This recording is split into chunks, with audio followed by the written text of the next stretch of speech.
ઓમ નમો નારાયણ. જય શ્રી કૃષ્ણ મારા વાલા ભક્તો. ચેનલમાં આપ સર્વેનું હાર્દિક સ્વાગત છે. મારા વડીલો, મારા મિત્રો, શ્રીમદ ભાગવત પુરાણના છઠ્ઠા સ્કંદમાં વર્ણવેલું નારાયણ કવચ એ સાક્ષાત ભગવાન વિષ્ણુનું સુરક્ષા ચક્ર છે. જે મનુષ્ય આ કવચનો પાઠ કરે છે અથવા શ્રવણ કરે છે તેની આસપાસ ભગવાન નારાયણ પોતે રક્ષણનું કવચ બનાવી દે છે. આજના આ પરમ પવિત્ર પાઠને શરૂ કરતા પહેલા ચાલો સૌ સાથે મળીને શ્રી હરિના ચરણોમાં પ્રાર્થના કરીએ. હે લક્ષ્મીપતિ, હે જનાર્દન, આજે અમે આપના આ પરમ શક્તિશાળી નારાયણ કવચનો પાઠ કરી રહ્યા છીએ. હે પ્રભુ, અમારા જીવનના તમામ સંકટો, રોગ, ભય અને નકારાત્મકતાને દૂર કરજો. અમને આત્મબળ અને સુખ શાંતિ અર્પજો. હે વિશ્વના સર્જનહાર, આજે માત્ર અમારા માટે જ નહીં પરંતુ સમગ્ર વિશ્વના કલ્યાણ માટે અને આપણે વિનંતી કરીએ છીએ આ સૃષ્ટિ પરથી દુઃખ અને ક્લેશ દૂર થાય, દરેક જીવને શાંતિ મળે અને પૃથ્વી પર સુખ સમૃદ્ધિનો વાસ થાય એવી કૃપા કરજો.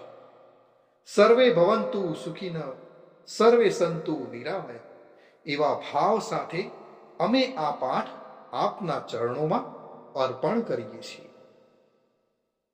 હવે મિત્રો, આપણે થોડોક સમય કાઢીને કોમેન્ટની અંદર જય શ્રી કૃષ્ણ લખીશું. પછી મનને સ્થિર કરી ભગવાન વિષ્ણુનું ધ્યાન કરીને નારાયણ કવચનો આપણે પ્રારંભ કરીએ.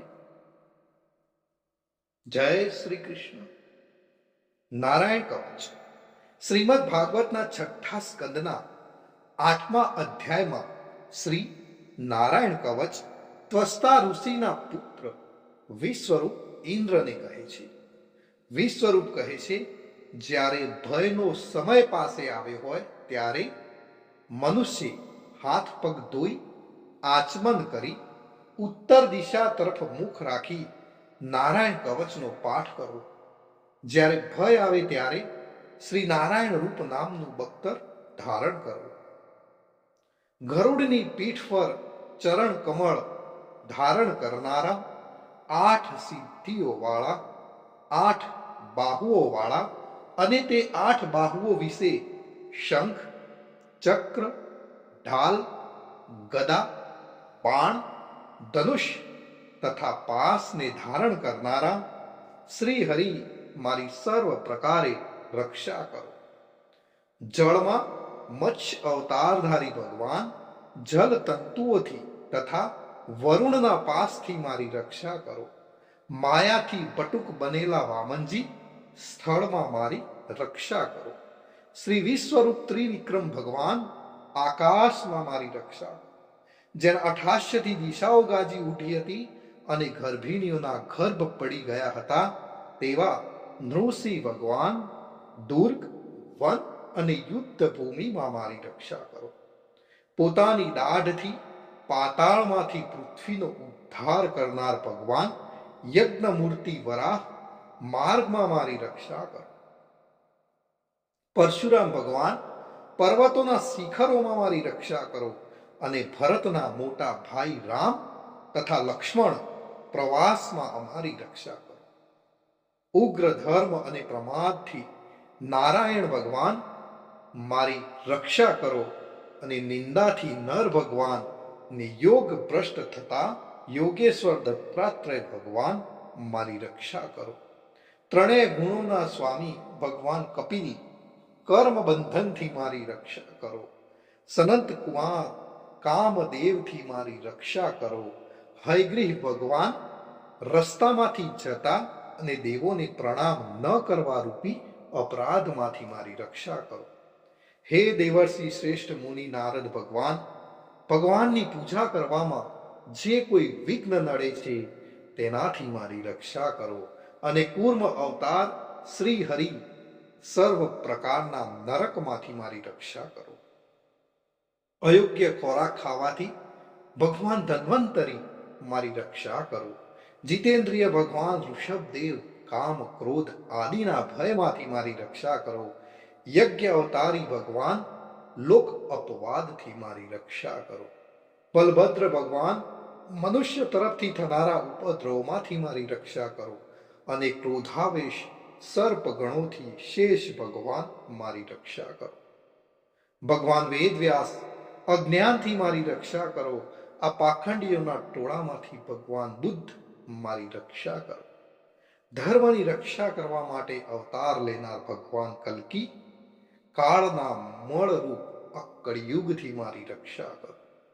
હે કેશવ ભગવાન પ્રભાતમાં ગદાથી મારી રક્ષા કરો. હે વેણુધર ભગવાન ગોવિંદ આ સંકટ કાળમાં મારી રક્ષા કરો. ઉદાર શક્તિ નારાયણ ભગવાન પ્રાહન કાળમાં મારી રક્ષા કરો. અને ચક્રધારી ભગવાન વિષ્ણુ મધ્યાહન કાળમાં મારી રક્ષા કરો. મધુ દૈત્યને મારનાર ઉગ્ર ધનુર્ધારી ભગવાન વિષ્ણુ ત્રીજા પહોરમાં મારી રક્ષા કરો. બ્રહ્મા વિષ્ણુ અને રુદ્ર એ ત્રણ મૂર્તિવાળા ભગવાન માધવ સાય કાળમાં મારી રક્ષા કરો. ઇન્દ્રિયોના સ્વામી ઋષિકેશ ભગવાન પ્રદોષ કાળમાં મારી રક્ષા કરો. પદ્મનાભ ભગવાન કેવળ એક અર્ધ રાતથી પહેલાના કાળમાં અને અર્ધ રાત્રે મારી રક્ષા કરો. શ્રીવત્સ સિંહધારી ભગવાન એવા ઈશ શ્રી વિષ્ણુ ભગવાન પાછલી રાતે મારી રક્ષા કરો. તલવારધારી ભગવાન જનાર્દન મળ સકામાં મારી રક્ષા કરો. દામોદર ભગવાન સંપૂર્ણ સંધ્યાઓમાં મારી રક્ષા કરો. કાળ મૂર્તિ ભગવાન વિશ્વેશ્વર સૂર્યોદય પહેલાના કાળમાં મારી રક્ષા કરો. હે પ્રલય સમયના અગ્નિ જેવી તીક્ષ્ણ ધારવાળા ચક્ર વાયુવાળા અગ્નિથી જેમ સૂકું ઘાસ બળીને ભસ્મ થાય તેમ અમારી શત્રુ સેનાને ભસ્મ કરો. હે વ્રજના જેવા તીક્ષ્ણ સ્પર્શવાળા તણખાઓથી ભરેલી ગદા તમે ભગવાનને પ્રિય છો. તમે કુષ્માંડ યક્ષ રાક્ષસ ભૂત તથા ગ્રહોનો ભૂક્કો કરી નાખો તથા મારા શત્રુઓના ચૂરે ચૂરા કરી નાખો. હે પંચજન્ય શંખરાજ શ્રી કૃષ્ણ ભગવાન તમને ફૂંકીને ભયંકર શબ્દ કરે છે અને તેનાથી શત્રુઓના હૃદય કંપે છે. હે પંચજન્ય શંખરાજ તમે રાક્ષસો પ્રવથો પ્રેતગણ માતૃકાગણ પિશાચ બ્રહ્મ રાક્ષસ તથા બીજા ઘોર દ્રષ્ટિવાળાઓને નસાડી મૂકો. હે તીક્ષ્ણ ધારવાળી તલવાર તમે ભગવાનના હસ્ત દ્વારા પ્રેરાઈને મારા શત્રુઓના સૈન્યને કાપી નાખો. હે સેંકડો ચંદ્ર જેવા મંડળ સમાન ઢાલ તમે શત્રુઓની આંખને ઢાંકી દો તથા પાપી નજરવાળાઓની પાપ દ્રષ્ટિને હરી લો. અમને ગ્રહોથી કેતુઓથી મનુષ્યોથી સર્પોથી અઢાઢવાળા પ્રાણીઓથી તથા પાપોથી જે ભય થાય છે તે સૌ તથા અમારા સુખમાં વિઘ્ન કરનાર છે તે સર્વે ભયો ભગવાન નામ રૂપના અષ્ટના કીર્તનથી જ તુરત જ નાશ પામ. વૈદિક સ્તોત્રથી સ્તુતિ કરાયેલ વેદમય તથા સમૂર્ત ગરુડ ભગવાન સર્વ સંકટોમાં મારી રક્ષા કરો તથા વિશ્વસેન ભગવાન પણ પોતાના નામો લેવા વડે સર્વ સંકટોમાંથી મારી રક્ષા કરો.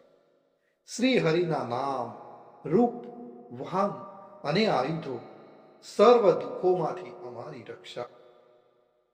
ભગવાનના મુખ્ય પાર્ષદો અમારી બુદ્ધિ ઇન્દ્રિય મન તથા પ્રાણની રક્ષા કરો. આ સાકાર નિરાકાર જે કઈ જગત છે સર્વ ભગવાનનું જ સ્વરૂપ છે. આ સત્યથી મારા સર્વ ઉપદ્રવો નાશ પામો. અભેદ દ્રષ્ટિવાળા મનુષ્યોને ભગવાન પોતે ભેદ રહિત જોવામાં આવે છે તો પણ તે પોતાની માયાથી આભૂષણો આયુધો તથા ચિહ્ન નામની શક્તિઓને ધારણ કરે છે. તે સત્ય પ્રમાણ વડે જ સર્વજ્ઞ તથા સર્વવ્યાપક ભગવાન શ્રી હરિ સર્વ પ્રકારના રૂપો વડે સર્વદા અમારી રક્ષા કરો. શ્રી નૃસિંહ નામના ઉચ્ચારણથી જ જળ, વાયુ, અગ્નિ આદિનો પ્રભાવ પોતાના તેજથી દૂર કર્યો છે. એવા લોકના ભયને દૂર કરનાર ભગવાન નૃસિંહ સર્વત્ર ચારો તરફ મારી અને મારા પરિવારની રક્ષા કરો.